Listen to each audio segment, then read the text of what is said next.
Los viajes de Gulliver, de Jonathan Swift.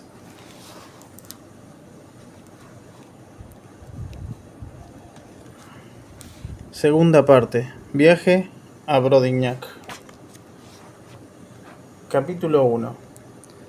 Tras haber capeado un terrible temporal, el autor baja a tierra en una chalupa y lo capturan los habitantes del país.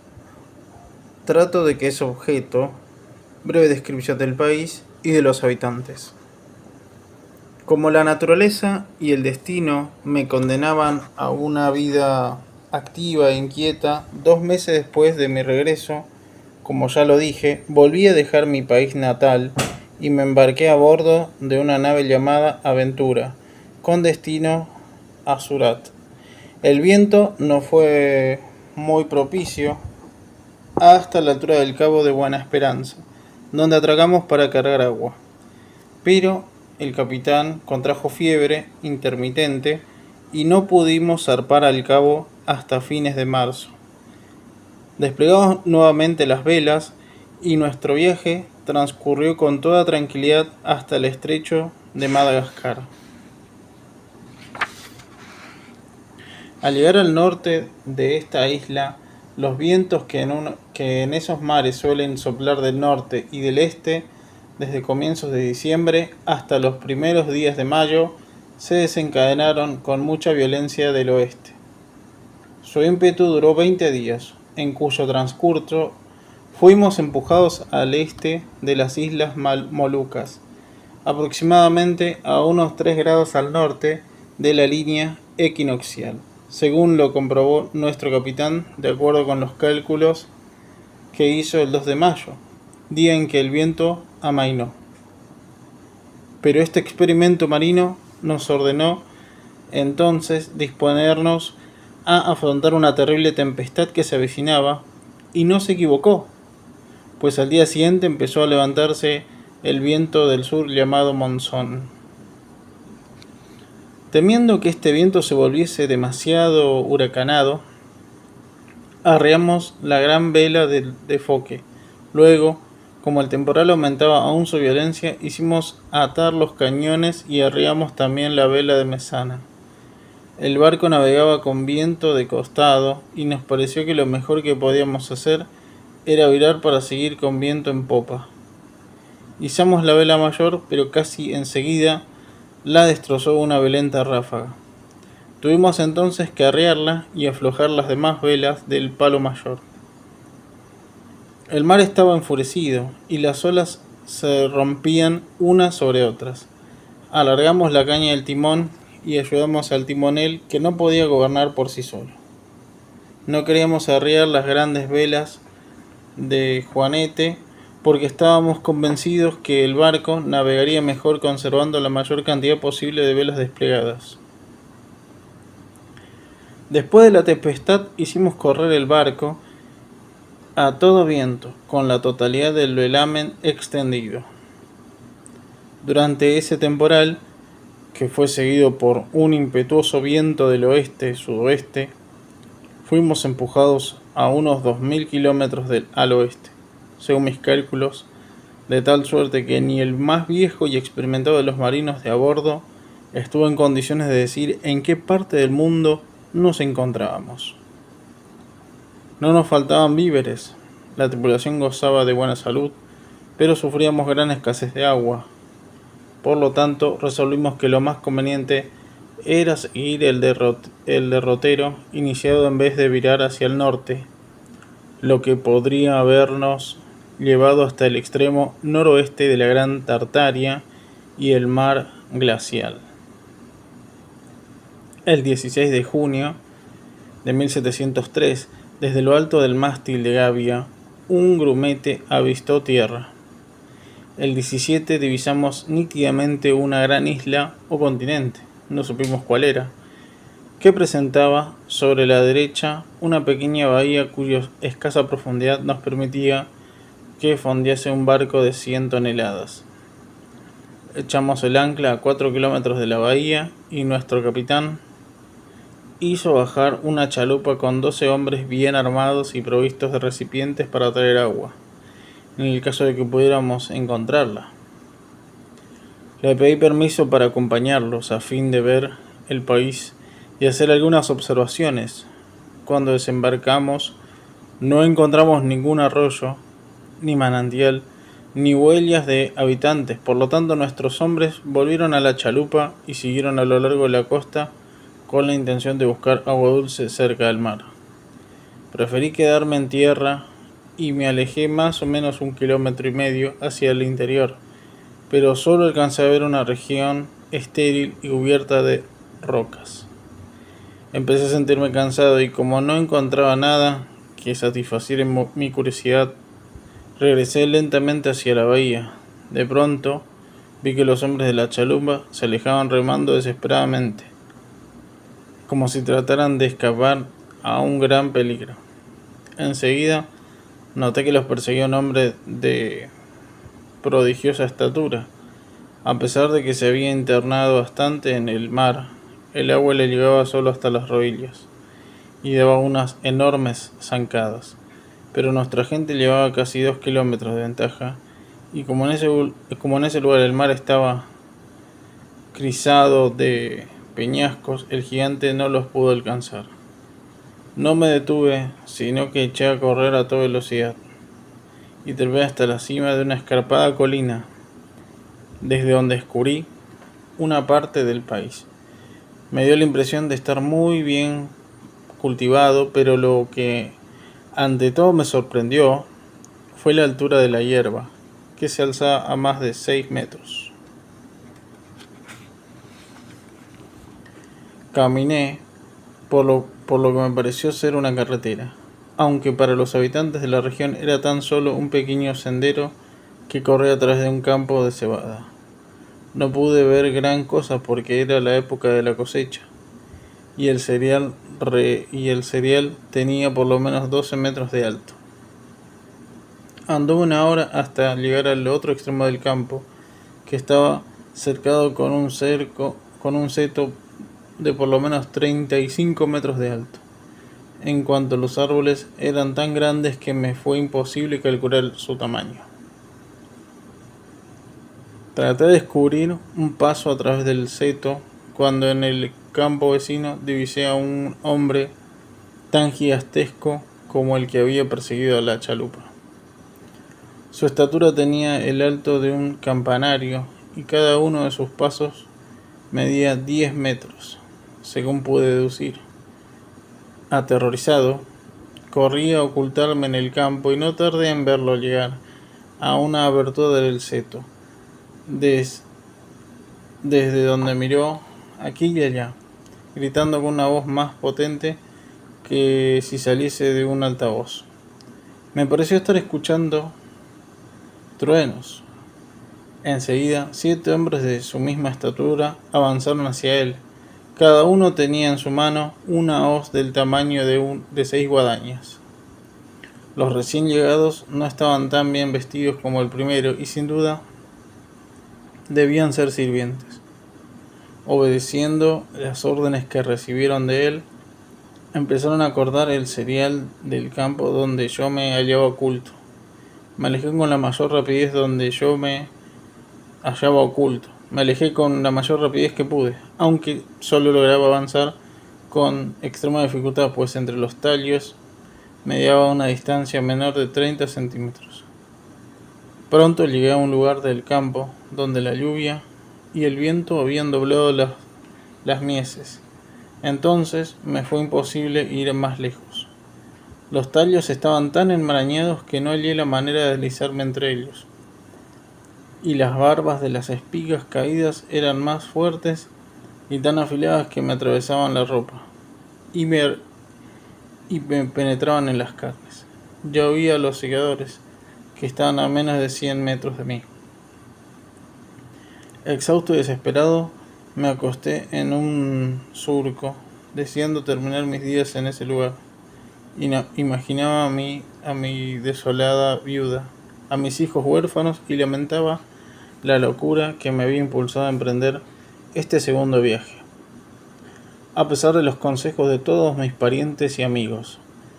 En mi aflicción No podía dejar de pensar en el país de Lilliput, donde había sido considerado como el mayor prodigio que jamás se hubiese visto en el mundo, donde yo era capaz de arrastrar una flota íntegra con una sola mano y realizar tantas otras maravillas, cuyo recuerdo será eternamente conservado en las crónicas de aquel imperio y que la posteridad pondrá en duda, aunque queden confirmadas por el testimonio de una nación, de toda una nación. En realidad, los filósofos están en lo cierto, al afirmar que nada es grande o pequeño sino por comparación. Tal vez los liliputenses hallen algún otro pueblo tan pequeño en relación a ellos como ellos me parecieron a mí. Y quién sabe si esta raza de gigantes no es a su vez una nación liliputiense con respecto a algún otro país que aún no hemos descubierto. Aunque perplejo y desorientado, no podía evitar hacer estas reflexiones, y en ellas me hallaba sumido cuando uno de los segadores se acercó hasta unos 10 metros del surco donde yo me encontraba. Dando paso más, me aplastaría bajo su pie y me cortaría en dos con su voz. Por esta razón, impulsado por el terror, me puse a gritar lo más fuerte que pude. El gigante se detuvo. Miró en derredor de él con atención. Luego bajó la vista hacia sus pies y me vio. Durante algunos instantes me consideró con la prudencia de un hombre que trata de atrapar a un animalito peligroso de manera que no pudiera arañarlo ni morderlo, tal como lo había hecho algunas veces yo mismo con una comadreja. Por fin se atrevió a levantarme por la mitad del cuerpo, entre su pulgar y el índice, alzándome hasta la altura de sus ojos para observarme mejor.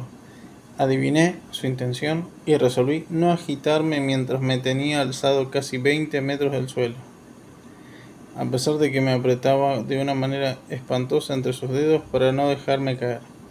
Todo lo que me atreví a hacer fue levantar la mirada al cielo, juntando las manos y pronunciar con voz suplicante y humilde algunas palabras que traducían sinceramente los pensamientos que me animaban.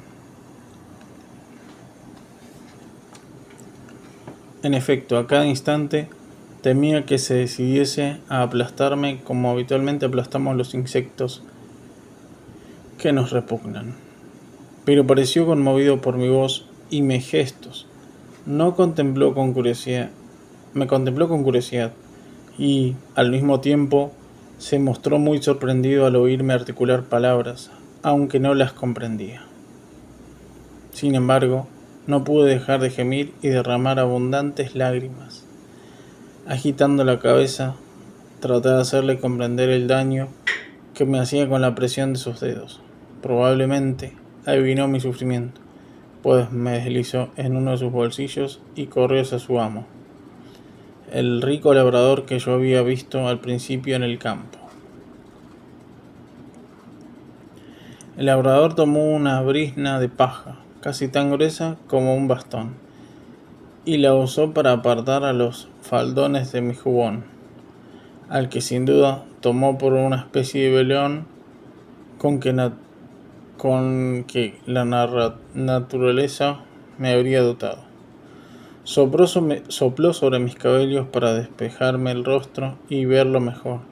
Luego llamó a sus demás servidores y les preguntó, según pude captar, si alguna vez habían visto en el campo algún animal parecido a mí. Luego me colocó suavemente en el suelo, en 4 patas, pero enseguida me levanté y caminé lentamente de un lado a otro para demostrarles que no tenía la intención de huir. Se sentaron en círculo alrededor de mí para observar mejor mis movimientos. Me quité el sombrero, hice una profunda reverencia ante el campesino y pronuncié algunas palabras. Lo más fuerte que pude, saqué una bolsa llena de oro de mi bolsillo y se la presenté respetuosamente. Él la recibió en la palma de su mano y se la acercó a los ojos para ver lo que era. La volvió varias veces con la punta de un alfiler que sacó de su manga, pero no se dio cuenta de qué se trataba.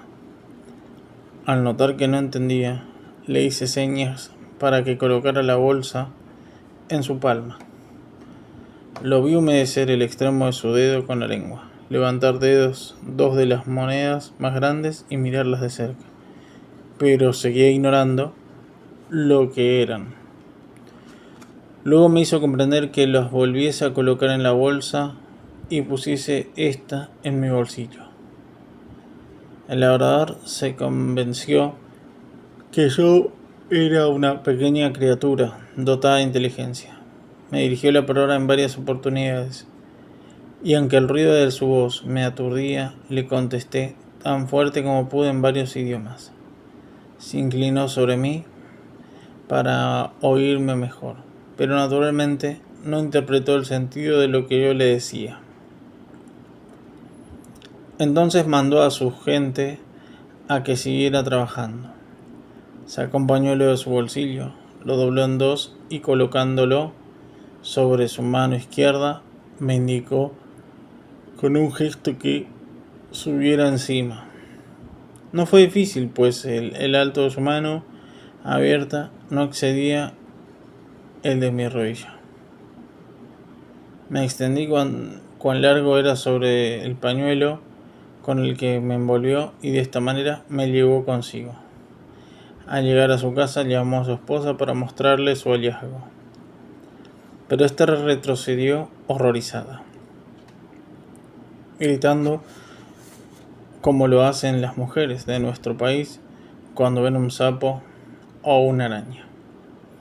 Sin embargo, al cabo de un momento, cuando se percató de mis buenos modales y de la sumisión con que obedecía a las señas de su marido, se familiarizó conmigo y me trató muy afectuosamente.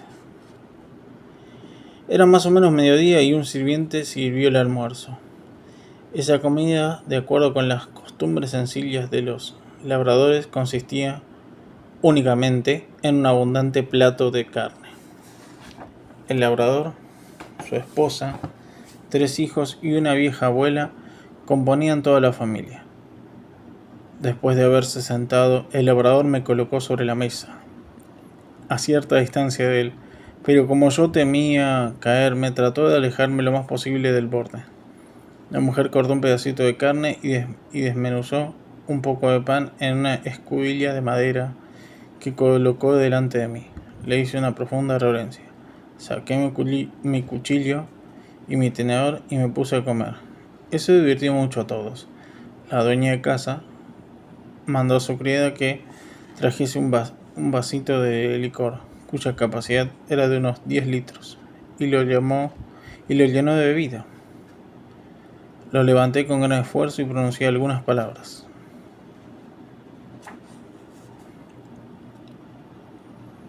En inglés, para beber a la salud de la señora.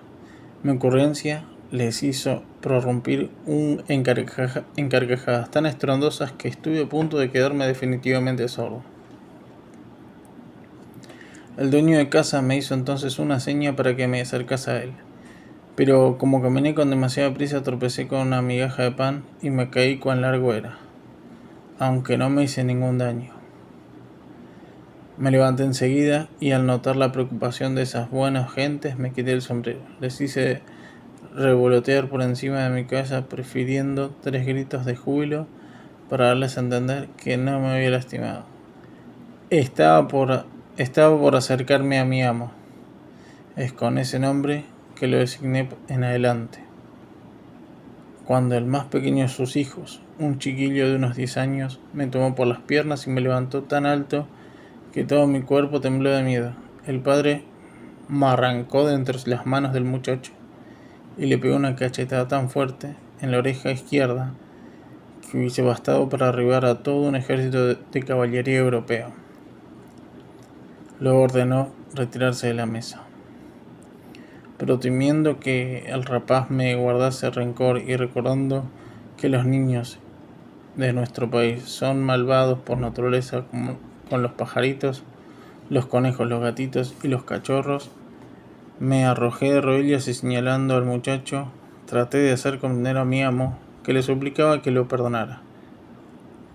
El padre accedió a que el pequeño volviese a su lugar. Entonces avancé hacia él y le besé la mano. En medio del almuerzo, el gato favorito de mi ama saltó sobre sus rodillas. Oí detrás de mí un ronquido semejante al que harían 12 telares. Al volver la cabeza noté que era el gato que ronroneaba. El animal me pareció tres veces más alto que un buey, y la ferocidad de su cara me heló de espanto, a pesar de que yo me encontraba en el otro extremo de la mesa, y que mi ama lo sujetaba para que no me saltara encima. Sin embargo, mis temores eran vanos, pues mi amo me colocó a 1 metro del animal sin que éste reparara siquiera en mí. Como yo sabía por experiencia que huir o demostrar temor ante un animal feroz es la manera infalible de provocarlo para que nos persiga, resolví mantener la calma. Avancé temerariamente hacia el gato y éste retrocedió como si estuviese asustado de mí.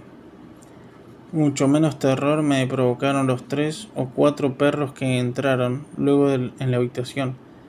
Sin embargo, entre ellos había un mastín del tamaño de 4 elefantes y un galgo, más delgado que el mastín, pero aún más alto. Casi al finalizar el almuerzo entró la nodriza trayendo en brazos a un niñito de 1 año. En cuanto me vio, prorrumpió en alaridos tan agudos que lo podrían haber oído desde el puente de Londres hasta Chelsea. El bebé me tomaba por un muñeco y gritó para conseguir que le diesen ese juguete. La madre tuvo la habilidad de entregarme al chiquillo, quien, sin tardanza, se apoderó de mí y deslizó mi cabeza en su boca. Pero preferí unos chillidos cuya estridencia aterrorizó al bebé y me dejó caer. Me habría infaliblemente desnucado si la madre no hubiese tendido su delantal por debajo de mí para tranquilizar al pequeñuelo. La nodriza agitó entonces un sonajero, especie de enorme esfera hueca llena de grandes piedras, atada por un cable a la cintura del niño, pero que no lograba calmarlo. No le quedó otra alternativa que apelar al último recurso, es decir, amamantarlo. Después de la comida, mi amo fue a reunirse con sus servidores y, de acuerdo con lo que logré colegir en su voz y de sus gestos, recomendó a su mujer que tomara el mayor cuidado de mí. Yo estaba muy cansado y tenía mucho sueño. Como mi ama se percató de ello, me acostó en su cama y me tapó con un pañuelo blanco más grande que la vela mayor de un barco de guerra. Dormí durante 2 horas y soñé que estaba en mi casa, con mi esposa y mis hijos. Por lo tanto, mi aflicción fue mayor, cuando al despertarme me encontré solo, en una inmensa habitación de 60 a 70 metros de ancho y acostado en una cama que medía por lo menos 20 metros. Mi ama había salido para atender sus tareas, dejándome encerrado con cerrojo. La cama tenía 8 metros de alto. Tenía grandes deseos de bajar de allí, pero no me atreví a llamar, aunque lo hubiese intentado. Habría sido inútil, pues mi voz era demasiado débil para ser oída hasta la cocina, donde se encontraba la familia. En tales circunstancias, dos ratas treparon por las cortinas y echaron a correr encima de la cama. Como una de ellas se me acercó, salté asustado y saqué mi espada para defenderme. Esos horribles animales tuvieron la audacia de atacarme por ambos lados a la vez, pero rasgué el vientre de la primera y la otra huyó. Después de esta hazaña, volví a acostarme para descansar y recuperar mi tranquilidad. Esas ratas eran del tamaño de un perro grande, aunque infinitamente más ágiles y más feroces. Si yo me hubiese quitado la espada antes de acostarme, con toda certeza me habrían devorado. Poco tiempo después, mi ama entró en la habitación y al verme cubierto de sangre corrió hacia mí y me tomó en sus manos. Le mostré la rata muerta y sonreí, haciéndole señas para darle a entender que no estaba herido, y ella manifestó una gran alegría.